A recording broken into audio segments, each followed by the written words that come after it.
nas brumas frias do alvorecer de 2 de junho de 1835, quando o mundo ainda dormitava em sua ignorância sobre os tormentos que o século vindouro traria, nasceu em Rise, pequena vila do norte da Itália, uma criança destinada a carregar nos ombros o peso de uma igreja em crise, Giuseppe Melchiorre Sarto, pois assim foi batizado, veio ao mundo como o segundo de 10 filhos de uma família tão pobre que a própria pobreza parecia envergonhar-se de visitá-la com tanta frequência. Giovanni Battista Sarto, seu pai, era um homem simples que carregava cartas de porta em porta, um carteiro cujas mãos calejadas conheciam melhor o suor do trabalho honesto do que as sedas dos palácios.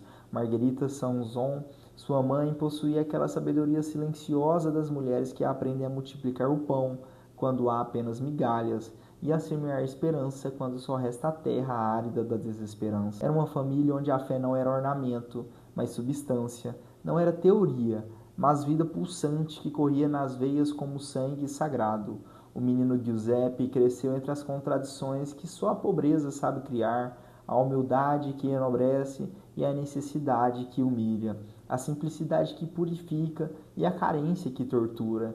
Seus olhos, desde cedo, aprenderam a ver além das aparências, a enxergar na miséria material uma riqueza espiritual que os poderosos jamais compreenderiam. Quando estudava latim com o pároco da aldeia, suas pequenas mãos tremiam não apenas pelo frio que penetrava pelas frestas da modesta casa paroquial, mas pela emoção de descobrir que as palavras podiam ser pontes entre o humano e o divino.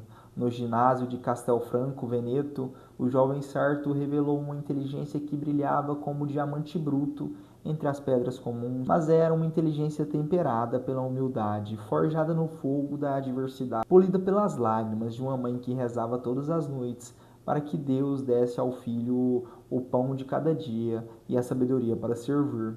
Seus professores viam nele algo indefinível, uma luz que não vinha dos livros, mas de uma fonte mais profunda, mais misteriosa. Quando em 1858 foi ordenado sacerdote, Giuseppe Sarto já carregava em seu coração o germe daquilo que se tornaria o lema de sua vida: Instaure omni in Christo, restaurar todas as coisas em Cristo. As palavras extraídas da carta aos Efésios não eram para ele mera fórmula retórica, mas um programa de vida que pulsava em cada batimento do seu coração. Ele compreendia que aquela intuição que só os santos possuem, que o mundo estava se fragmentando, que a modernidade trazia consigo não apenas progressos técnicos, mas também uma corrosão espiritual que ameaçava as próprias fundações da fé. O sacerdócio foi uma preparação silenciosa para a tempestade que viria. Em cada confessionário, em cada altar onde celebrava a Santa Missa, em cada visita aos doentes necessitados, Giuseppe Sarto ia compreendendo que a igreja precisava de uma renovação profunda, não para adaptar-se ao mundo, mas para transformá-lo.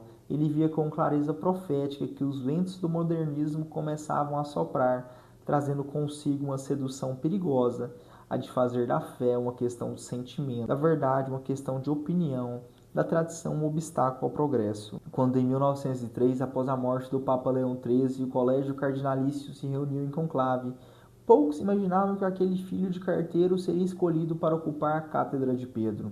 Mas a providência, que tem seus próprios critérios, que escolhe os fracos para confundir os fortes, elevou Giuseppe Sarto ao pontificado.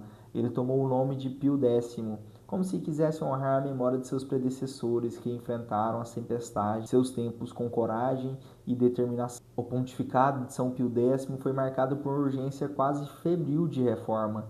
Ele compreendia que não havia tempo a perder, que a igreja precisava fortalecer-se internamente antes que as tormentas do século XX atingissem com toda sua fúria. Suas reformas litúrgicas, iniciadas com o moto próprio Trali Solicitude, em 1903, não eram meros ajustes técnicos, mas uma tentativa de devolver à liturgia sua dignidade perdida, de fazer com que a música sacra voltasse a ser verdadeiramente sacra, não entretenimento mundano disfarçado de oração. A restauração do canto gregoriano foi para ele uma questão de vida ou morte espiritual. Ele sabia que quando a liturgia se corrompe, a fé se enfraquece. Quando a música sacra se mundaniza, o sagrado se profana. Com a determinação de um profeta do Antigo Testamento, ele lutou para que as igrejas voltassem a ecoar os cantos que elevam a alma a Deus, não com melodias que prendem as paixões terrenas. Mas talvez sua reforma mais revolucionária tenha sido a antecipação da primeira comunhão para as crianças. O decreto Quam Singulare de 1910 foi um ato de amor paternal que escandalizou os rigoristas de sua época. São Pio X via nas crianças não seres imperfeitos que precisavam esperar para se tornarem dignos de receber Cristo, mas almas puras que tinham direito ao alimento eucarístico, desde que atingisse a idade da razão, por volta dos 7 anos.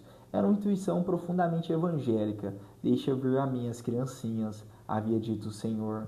O Pio X tomou essas palavras ao pé da letra. A luta contra o modernismo foi, sem dúvida, o aspecto mais dramático do seu pontificado. A encíclica Pacenti Domini Gredis, de 1907, foi como um raio que iluminou as trevas, revelando a extensão do perigo que ameaçava a Igreja. São Pio X não era um homem de meias medidas. Ele via no modernismo não apenas um erro teológico, mas uma apostasia disfarçada, uma tentativa de esvaziar a fé de seu conteúdo sobrenatural para transformá-la em mero sentimentalismo religioso. Com a coragem de um Davi enfrentando Golias, ele denunciou aqueles que, de dentro da própria igreja, tentavam adaptar a doutrina católica ao espírito do tempo, como se a verdade eterna pudesse ser moldada pelas modas intelectuais passageiras. Sua luta não era contra o progresso legítimo, mas contra a pretensão de fazer da razão humana a medida de todas as coisas, inclusive de Deus. O lema Instaurare Homini in Christi revelou-se assim não apenas como um programa pastoral, mas como uma visão profética do que a igreja precisaria ser no século XX. Uma rocha firme em meio às tempestades, uma luz clara em meio às trevas da confusão doutrinária, uma mãe amorosa que não teme corrigir seus filhos quando estes se desviam do caminho da verdade. São Pio X morreu em 1914, no início da Grande Guerra que devastaria a Europa e mudaria para sempre a face do mundo. Mas suas reformas já haviam preparado a Igreja para os desafios que viriam. Ele havia fortalecido a liturgia, protegido a doutrina, aproximado as crianças de Cristo e alertado contra os perigos do relativismo. Como um sábio arquiteto, ele havia construído sobre a rocha, não sobre a areia. Sua canonização foi o reconhecimento de que aquele filho humilde de carteiro havia compreendido melhor que muitos eruditos qual era a verdadeira necessidade de seu tempo. Não adaptar a igreja ao mundo, mas renovar o mundo em Cristo. Instaurare homini in Cristo. Essas palavras ecoam ainda hoje como um programa sempre atual, sempre necessário, sempre urgente. São Pio X nos ensina que a verdadeira grandeza não vem da origem social, mas da fidelidade à vocação recebida. Que a verdadeira sabedoria não está em seguir as modas intelectuais, mas em permanecer fiel à verdade externa. Que o verdadeiro amor não consiste em dizer às pessoas o que elas querem ouvir, mas em dar-lhes aquilo de que realmente precisam. Cristo, sempre Cristo, somente Cristo. Que São Pio X rogue por nós, em nome do Pai, do Filho e do Espírito Santo.